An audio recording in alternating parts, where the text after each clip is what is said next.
From Tac-Force and Master Cutlery, this is TF-727SH. It also comes in an EM and an FD model. This is actually a huge knife. The overall length closed is about 6¼ inches.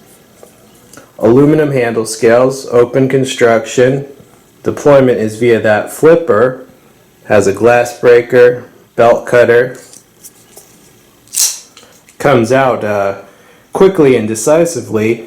The blade itself is 4½ inches. You see, this is a very large knife. Look how much extra room you have.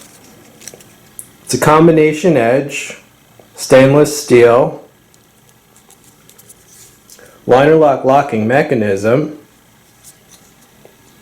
Right, you disengage via that liner.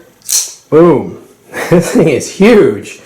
I could really see, the extra mass and length is going to make that glass breaker a lot more effective. Alright, so, wow.